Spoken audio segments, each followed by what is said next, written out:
Hello, my name is Ian Pelham-Turner. Hello, my name is Helena Shard. And together we are doing the latest TV show in Great Britain and the Voice of London TV show with ALB UK Television.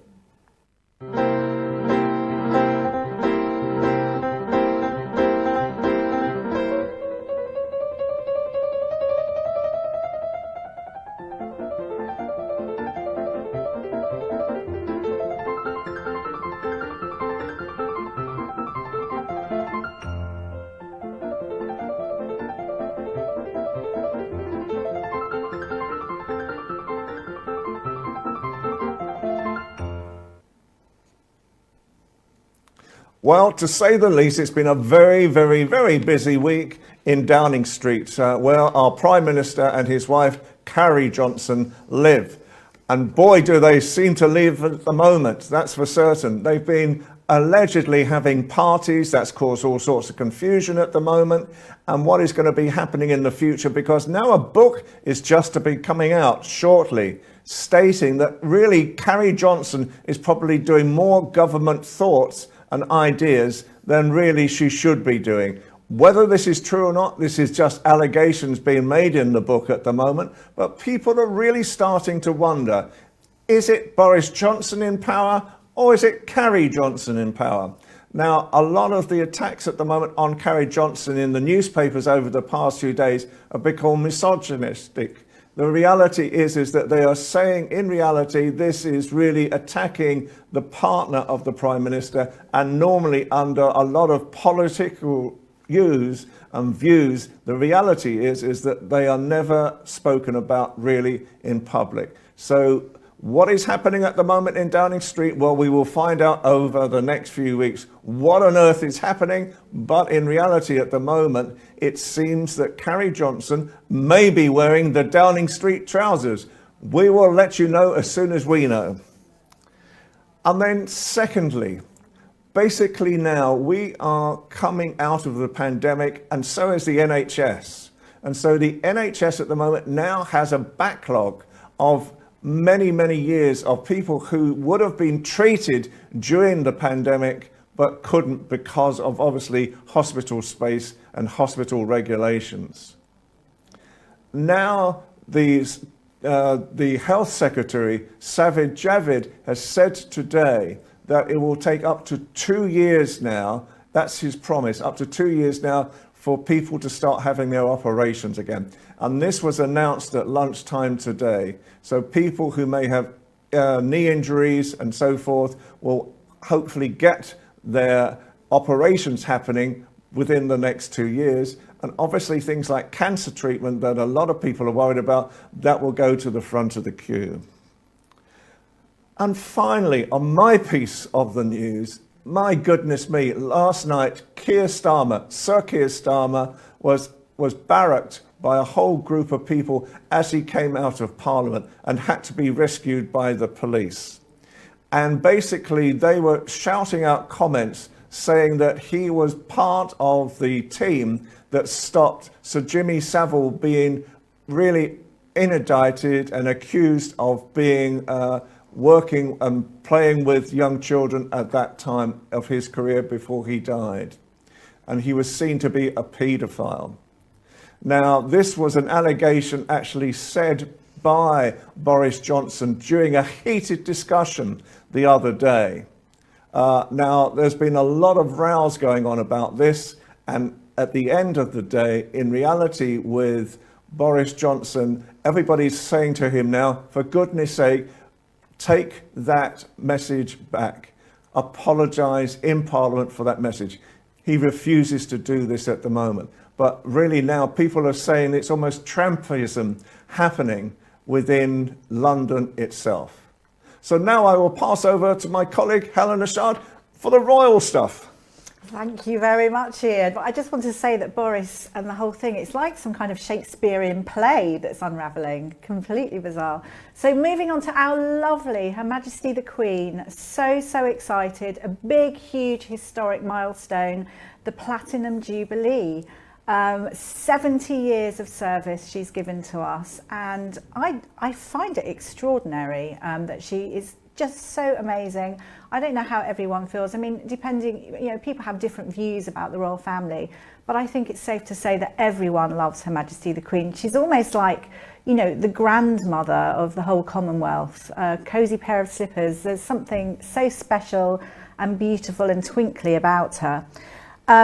She has renewed her pledge from 1947, always to be devoted to service to us and the Commonwealth. And she is so, so grateful to everyone's support, generosity, cards. She feels really humbled by the affection that she gets from everybody. And the fact that she's renewed this pledge is amazing. There were lots of talk about possibly she was going to step down. Ian knew this would never happen. She also has used this opportunity in her speech to express her sincere hope and wish that Camilla, Duchess of Cornwall, be thought of as Queen Consort. Now, originally she was going to be thought of as Princess Consort, but that was talked about in 2005, and I think as we're now in the more modern world, I think it's pretty reasonable to suggest that, and very clever, I think, of Her Majesty to bring that up. She knows how important it is to have somebody supportive beside her. Obviously, her husband, the Duke of Edinburgh, was her support and stay, her rock, and Her Majesty knows that when her son, Prince Charles, becomes king, he will need that same support, and who better than Camilla to give that. It's a little bit of, I don't know, people think it's controversial. I don't think it's controversial at all. I'd be interesting to hear what everybody thinks, but they've been married since 2005. I have to say, purely from a working experience, I think she is amazing, Camilla. She really is she talks to everybody, she engages. When photographing her, she's looking straight at the camera, so perfect for portraits, and I think every photographer's dream.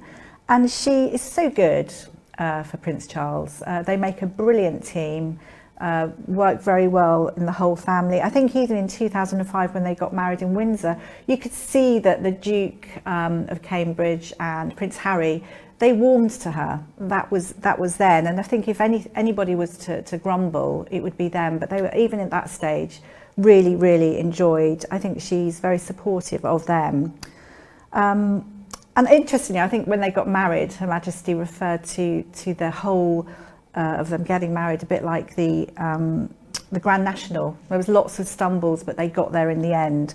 So I don't know. I think Her Majesty is trying to protect the future of the monarchy. She's a successful leader. She's seen that there could be some upsets along the way, and when it comes to it, we don't like to think about it, but it could be a point of debate. So yeah, that's Her Majesty the Queen. Again, I'm saying I feel that her role has completely changed. As I say, she's grandmother of the nation. We see her like, it's such a human side we see of her now. We have, obviously she does Zooms and things, and we actually hear her talking. It's lovely to see her cutting the cake, seeing her humour. I think recently we saw her, looking at Queen Victoria's fan, and there was an amazing card that a member of the public sent to her, which has been featured hugely, and on it said, "Mom, your tops." And then in the middle there's lots of little metal tops have been stuck there, milk, Coca-Cola, various things stuck in it. There's a lovely card which has been featured. So I'm thrilled. We're so excited, and there's lots of celebrations that are already unravelling, and we're going to be working towards the actual main bank holiday weekend, and we've got lots of exciting things to share with you as we move on. Now we move to a fabulous photograph that Chris Jackson took as well of Her Majesty the Queen in her office, and you see the lovely red box there. She spends a lot of time in that office, and it's quite interesting to hear that with the whole Jubilee set up, she really casts her eye over everything. Nothing has been done without her say so, and she's very much like that with her when she has events and dinners and invites members of states, etc., she will peruse and look at everything on the table. She has the final say. And I love that. She is the most amazing leader.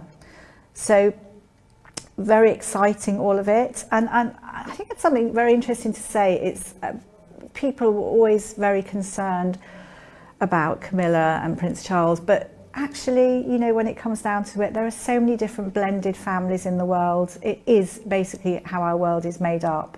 And I'm really excited to see how things unfold. And that's my royal news for today.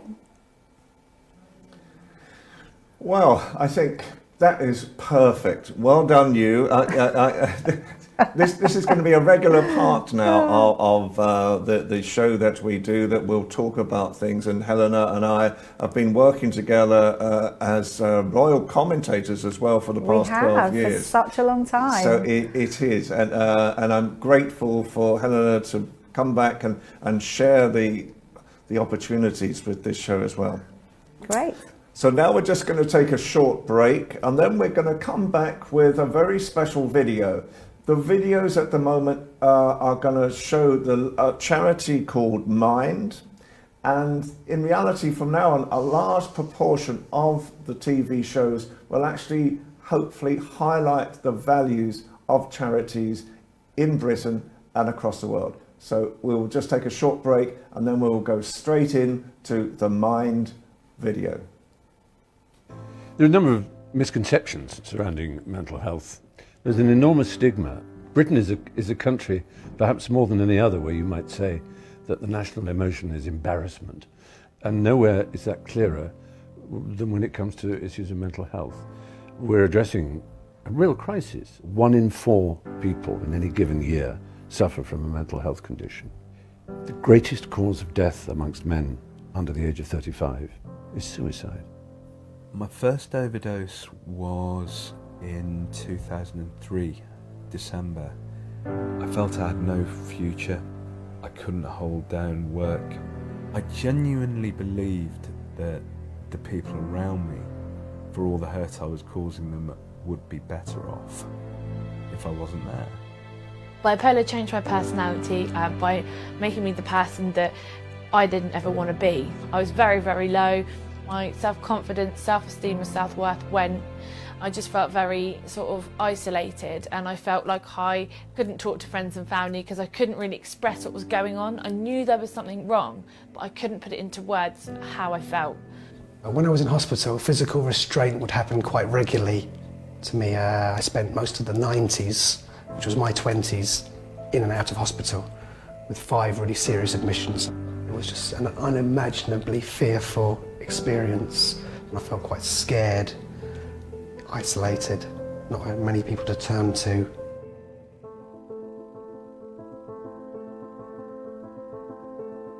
Someone mentioned Mind to me. I went down one evening, and I was fortunate that one of the staff there was able to spend some time with me. He just reassured me that what I was living through was perfectly normal. I began to develop relationships and friendships with people who I could actually speak openly with about my mental illness. People who, as I put it, they got it. My first experience of Mind was through a recovery centre in Hackney called Mind. Just went there and it was fantastic staff, discussion groups, art, empathy, compassion is at the forefront of their organisation. They really do help people, and they care as well, and it's very, very obvious that they're there because they want to help people, not just because it's their job. There's something really extraordinary about the Mind Network and the work we do with people with lived experience of mental health problems. Sometimes people come to us because they need our help and support, but as they receive that help and support, they're often then become part of our movement for change. I got in touch with the media team and they asked me if I would like to be involved in a couple of the projects. Over the last couple of years we've been campaigning on the issue of restraint, which is when somebody's being held down against their will. Gary was very involved in the campaign from the start, and he really helped to bring the campaign to life by sharing his very traumatic experiences so that people could understand what it feels like to be restrained. Just sharing that lived experience, which is so important. A lot of the experiences, once you talk about them, I'm sure it does take away a lot of the fear and normalises it a bit.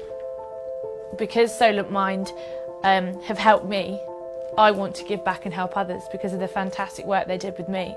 They started coming up with different ideas that I could do, and one of them was to start going into colleges. My name's Avi and I'm from the mental health charity Solent Mind, and we raise awareness and understanding of mental health in a project that I run called Heads Up, which is for young people, and just to get an understanding of what mental health is and how important it is to talk about mental health. I thought, you know what, I'm going to raise some money for Mind, because I'd never forgotten the impact that Mind had had on my life. I'm now currently approaching the end of 12 months of fundraising for Mind. It was the most amazing experience of my life, running the Virgin Money London Marathon for Mind. The crowds were absolutely fantastic. Mind constantly say that no one should live with a mental illness alone, and that's my mission, to help them to achieve that and help others in the same way that they helped me those years.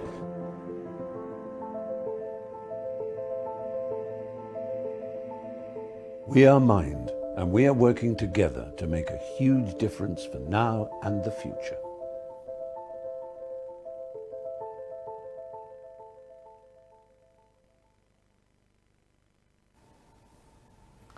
So that is the most amazing charity, especially for mental health issues today. What do you think, Helena?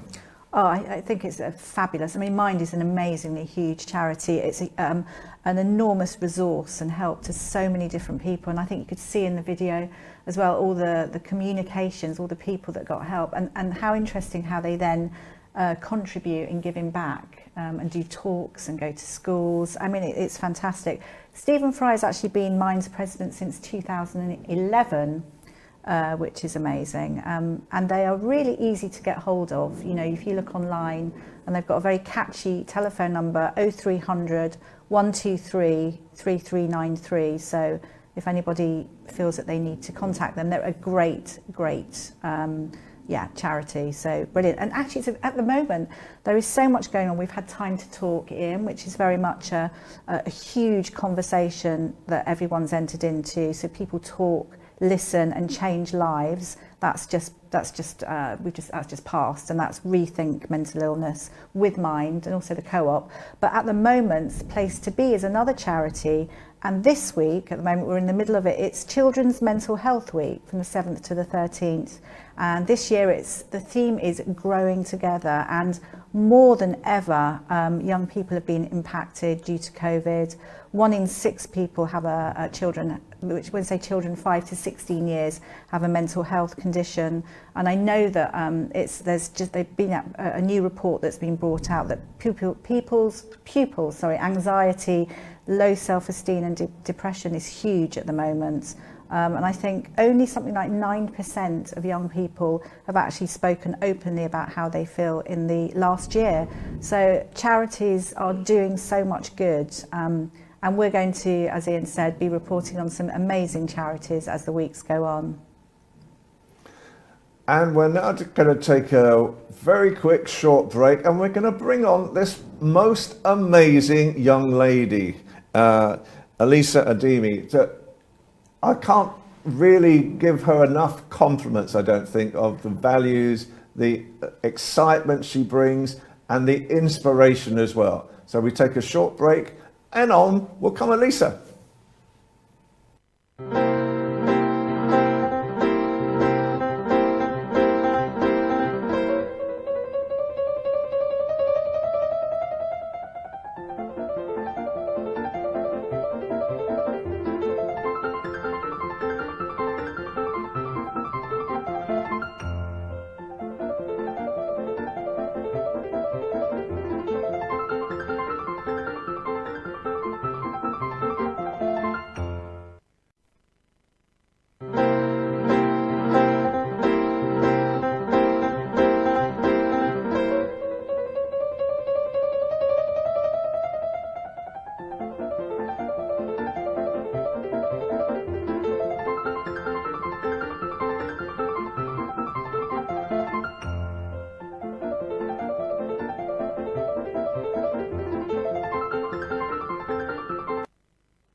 And now we are welcome back with Elisa Ademi. Good afternoon. What a fabulous young lady this young lady is. And Helena's going to really sort of just talk a little bit about, first about the condition, I think. Yeah, no, so obviously we had a chat earlier, and you have a sight condition called retinitis pigmentosa. Yeah. I just wondered, could you share a little bit about that? So it's a genetic illness, let's say, that stems from when, for me, I know that it varies for a lot of people, but for me it stemmed from when I was, obviously when I was born. I've had it ever since then, but it's been such a gradual journey with it that it wasn't so obvious at the start, so it wasn't so early on diagnosed. So I've just been gradually finding out more and more about my own genetic illness, and that's what kind of makes me today. Makes you today. So, gosh, you were so, we've had our chat, and you seem so ambitious and courageous, and obviously you've overcome so many challenges. So what gives you that drive to keep going? I feel like the drive is just the feeling of like accomplishment, when you know that a lot of people in your position might not feel like they can, but the drive for me and the motivation that I have is to really just show people that even if you're in my position, even if you have something else that may make your journey harder, it's still possible, and it's never going to be impossible for someone, especially young people today. Like if they're going through something like me or with a different disability, it's always possible, and nothing's impossible nowadays in life. You have every opportunity you can grasp. What do you think is important in your life right now, and what's the focus for you personally? Just to be there, to be an inspiration to a lot of young people that are in my position, and not just young people, but a lot of people of all ages that are going through difficulties that they necessarily didn't choose in life. Just a way for them to have like a comfort space where they can probably just listen to me, and I can show them how it's possible, and also motivate them and inspire them to do exactly what I'm doing as well. Like right now, I'm traveling quite a lot. I love traveling, and I know that I would have never in a million years let my illness get in the way of traveling. I love the scenery, I love exploring, I love experimenting, just going everywhere, seeing different cultures. It's just, it's nice and calming, especially when you've come to that point where you feel like you need to see a lot more than just what's in London. Wow, that's amazing. That's lovely. It's so courageous. I want to come travelling with you. I do. We need to plan something. Yay.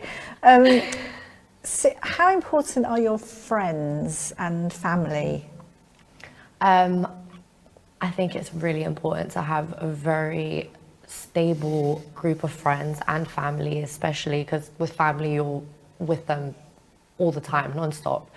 I want to really highlight the fact that I have a mum that really motivates me and helps me with everything and inspires me and pushes me to do everything that I really want to do, that I am ambitious to do, or that I really want to achieve in life, along with my siblings as well, which really give me life almost every single day. And it's a way to feel comfortable in what I'm going through right now, especially with my friends, especially that my friends know everything. They really make it comfortable for me to be okay in my own skin and be okay with the illness I have, and not really feel special or like not normal in a way. Because I think a lot of people nowadays, if they were to tell new people, which may not be their friends or family, they would necessarily be treated differently, because automatically that gives you the impression that that person needs extra help or extra attention. Whereas if you have that friendship group and that family around you that will treat you normally and just with all respect and love, then that's the most important thing to just make it so much easier for you in life. Do you feel you can accomplish anything with your life? Because I think that's a very important message to put out as well. I'm amazed by you. I love you to bits, as you know. We're great friends in our own right at the same time. Yeah. You know, and I'm amazed by how you constantly achieve new things, new dreams. I mean, I think we're seeing some of your holiday photos. Where was the favourite place you went to on holiday? But also, let's just say, do you think you can really conquer the world? Of course. I want to start off with this because there's a lot of people that think that there's sort of things that stop you or draw you back from doing certain things. Of course, you know, my disability has some drawbacks to it. I might not have 100% sight as everyone does that doesn't have it, but it's a thing where luckily we live in a world where there's a lot of opportunities available for everyone, including people with disabilities and including people with problems, etc. And opportunities can be customed, and a lot of experiences nowadays can be customed to how you want them to be. So, for example, for me, traveling is so much easier now, even if it's harder for me to, you know, look around and navigate, but luckily there's always someone there and there's always a service there that will help me navigate and, you know, escort me around, you know, places like train stations, for example, if I need to get to somewhere, or like the airport. You know, it's made life so much easier and so much accessible for people who do have problems like me. Another thing, I feel like opportunities nowadays, honestly, they're endless. So people with disabilities should not see it as a problem, but should see it as a different lifestyle, a sort of lifestyle that is custom to them and how they experience certain things in life. And obviously they might need extra help or extra resources, but that's completely fine because that's what they're there for. So moving on to the question, what my favorite place was, I really can't choose. I really can't choose. Every place has its own, it's got its own special thing about it. It's got its own vibe to it, atmosphere. For example, where I'm from, Kosovo, absolutely love that country to bits. It's just so much, there's so much love and so much liveliness and so much freedom out there that you can just do whatever you want, kind of like be yourself and just have fun. And like, you know, everyone's about having fun over there. When I was in Canada is a very quiet place. I'm going to be honest, I was in Vancouver and it was very quiet. But, you know, it's something you can adapt to that as well. You know, it's different sort of, you know, it's different places, you know, that you experience. So like one place might be very lively, one place might be really quiet. One place might be very cold, as in one of my photos, I'm literally in the middle of a mountain. But it was really fun because so many experiences came out of that, especially me falling down all the way to the bottom of the mountain. But that was fun. Oh gosh. That was still fun, so it's fine. Luckily, I had my family with me there, my cousins and stuff, so they helped me up when I went all the way sliding down, but it's fine. It was funny at the same time, so I can really cherish that moment and really laugh about it. Wow. But yeah, there's a lot of places have their own speciality about it. So Yeah, Elisa, you're so inspirational, and I love your positivity. You know, you focus on the positive, which is amazing, 100%. and you know to look at your achievements as well and to value your achievements. So moving on, I mean, traveling and everything that you do is fantastic. But what other achievements can you share with us? I mean, I know a couple, but I'll let you talk. So I graduated last year. Well, congratulations. In April, which was I was really happy about that, if I'm going to be honest, because I know that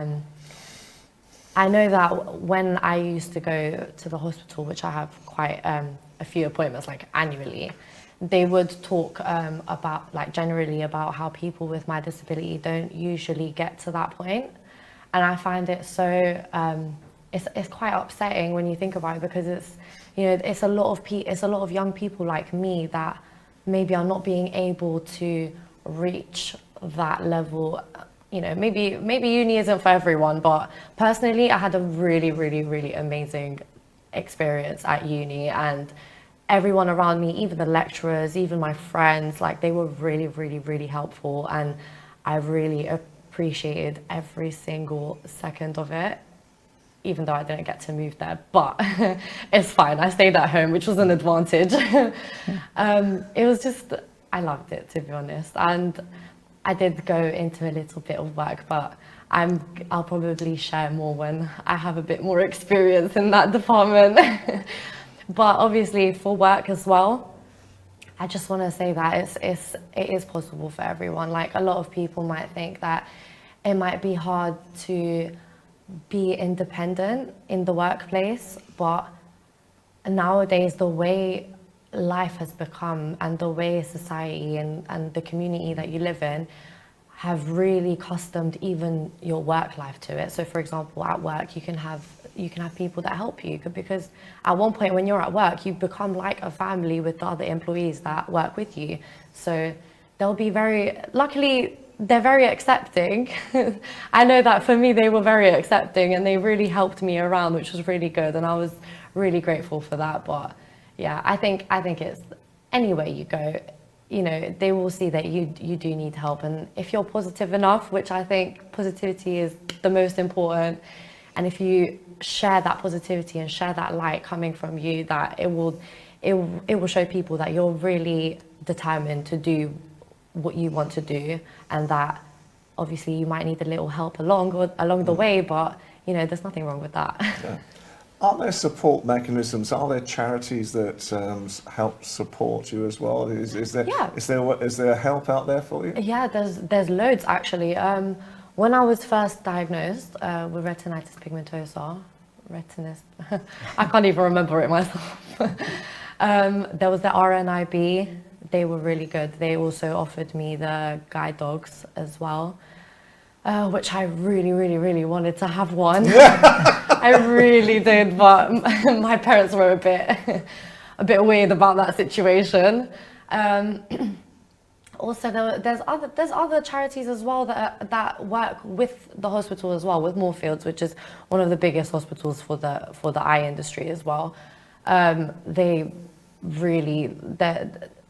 They're amazing when it comes to like charities and people helping you and advice, and you know, there's a lot of people that work in that hospital that work also for these charities that are specially and solely there for people to go there and share their worries or their problems, or you know, or ask for advice, like what do I do here, like what work is suitable for me. They help with everything, honestly. And I know a lot of people at the Camden Council as well. I'm going to be honest, that there was a lot of people that really helped me with a lot of things, and I appreciate all of them, honestly. At the end of the day, they helped me with a lot in life, so it just made life so much easier for me. Oh, that's great. It's lovely to be able to thank people, isn't it? Yeah, honestly, I do want to thank, like, there's a lot of people that I can't thank enough, because obviously, you know, without their help, yeah, honestly, I wouldn't have had so much motivation. Obviously, I had that motivation from myself, but obviously from them as well. It was just a lot. It was a push, you know. It was a good push. I do love what you're wearing. Thank very you. Lovely. You look like a Charlie's angel, as I mentioned. I can see that you do love your shopping, I feel. Oh, I'm obsessed. Tell us more. Every girl's dream. It is every girl's dream. It really is, honestly. And I'm going to tell you the start of my journey for fashion really stemmed from my mum, which honestly I look up to. She's literally such a fashionista.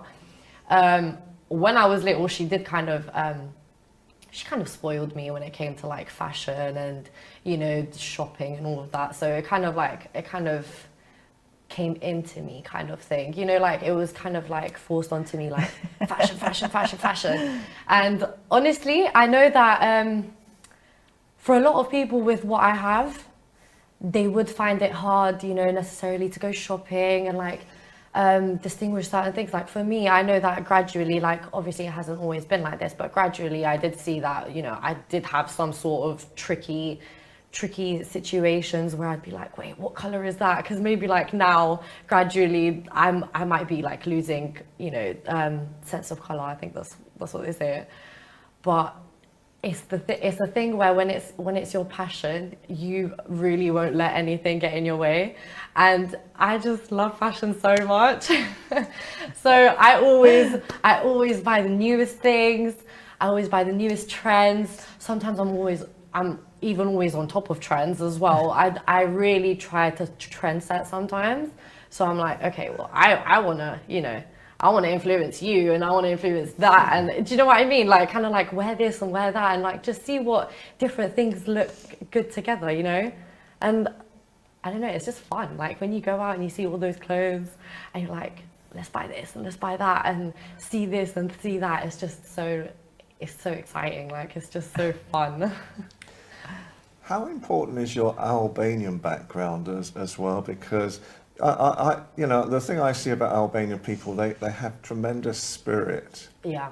And do you think your Albanian spirit comes through and it helps you to really do with what you want to do in your life? It has a lot of influence in the person that I am today and the character that I show today as well. I know that back in my country, there's all sorts of, class, there's a class system there. There's people that work very, very, very hard and there's people that don't work at all and they have everything. Do you know what I mean? But I know that stemming from my family and my background in Kosovo, Albania, it's, a lot of people fight for what they want and they're very patriotic as well. I don't know if you've noticed, they are very, very, very patriotic. And it's in a sense, it's a very, very warm feeling and it's a strong sense of strength that you get inside and you really want to fight for what you want. Like, it's even the culture, it's the mentality, the inspiration you get from the older people as well, like parents, grandparents. That, for example, some of my grandparents, fought in the war back in '99. And that was when I was born. And when I just think about that, when I hear about that, I'm like, wow, like that's impressive because it's something that I have to look up to. And even though there might not be any wars right now, but it gives you that sort of sense that, if you really want something, you go and get it. And you shouldn't let anything stop you. And obviously I'm not going to let my disabilities stop me from getting what I want. So I always have that. And my mum's also always going to be an inspiration. Obviously she was inspired by her mum and then so forth, so on. But yeah, I don't know. I feel like the culture is very, very impressive and very inspiring. Especially, there was this one concert a few days ago where this rapper from back home came. And when I tell you, when I saw every single Kosovan and Albanian all in one space and dancing the traditional dances, it felt so heartwarming because I could just see everyone just having fun. And it's like, no one really cares what part you're from. It's like, are you Albanian? Are you Kosovan? Yeah, we're together kind of thing. They always stick together and they always have fun, even if you don't know the person, you know what I mean? So I think I think it's so nice. I think it's just really warming. I love your passion just comes through with everything. Yeah. And it's like you grab everything with both hands. I love that. It's like if an opportunity presents itself to you, I know absolutely you'll say yes. Definitely. Without even thinking, you're just going to do it. Not even thinking twice. That's just lovely. I love that. What are you've achieved so much up until now, but do you have any other aspirations that you hope to achieve? That you're working towards? I really, really, really, really want to.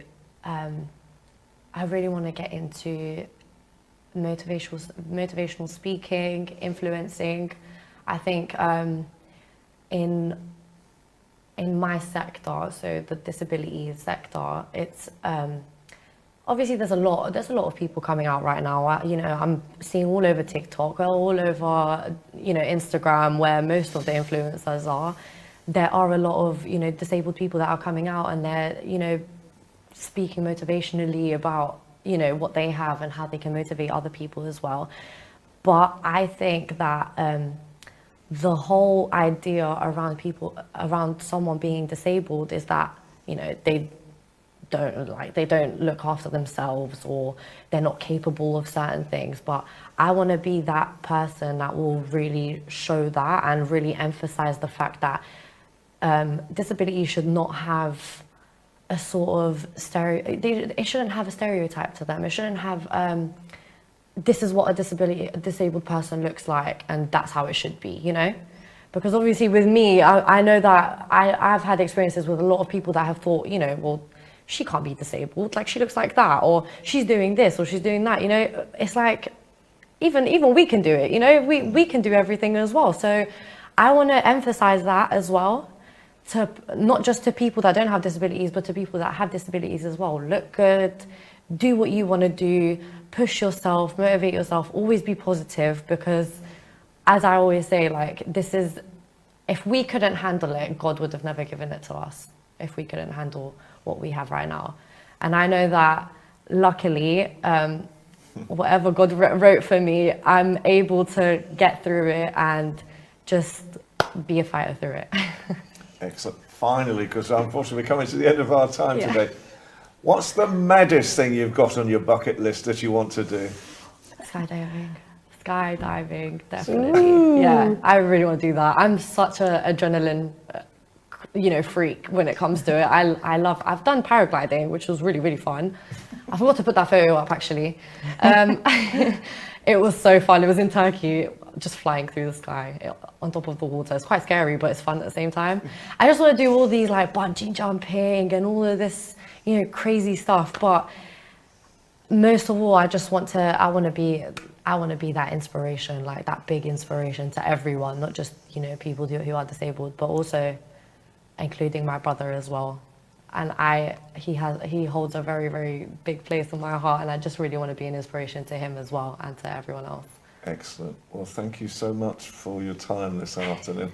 As always, you make the most greatest person to be inspirational and be a great guest on our new show. So thank you so much. Thank you so much. Thank you so much. And definitely, broadcasting is your forte as well. I can see you heading with your inspirational talking into broadcasting too. Yeah. Hopefully in the future, something like that as well. Yeah, that's great. Thank you for joining us. Thank you for you guys. Thank you. Well, it's been a great show, hasn't it? Oh, it's been a fabulous show today. Really upbeat. And it's lovely having you on board as well, because the two of us together, I think we make a bit of a... It's been a long time, hasn't it? Dream team. We've been working together for 12 years now. Yeah. I actually think it's more than that, but maybe TV-wise 12 years. Well, I'm counting backwards now. I'm 70, I'm counting backwards. I think it's 13. I can't think. It's been a while, hasn't it? But what an inspiration Elisa is, and it's just been, it's been fabulous. Absolutely. Really, really great.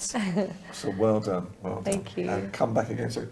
So, can I just thank everybody this afternoon for appearing on the show, Elisa appearing on the show, and really to create a great show again.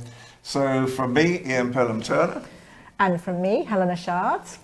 We hope you have a great week. We'll be doing another show next week. So, this was the Great Britain Voice of London show on ARB UK television.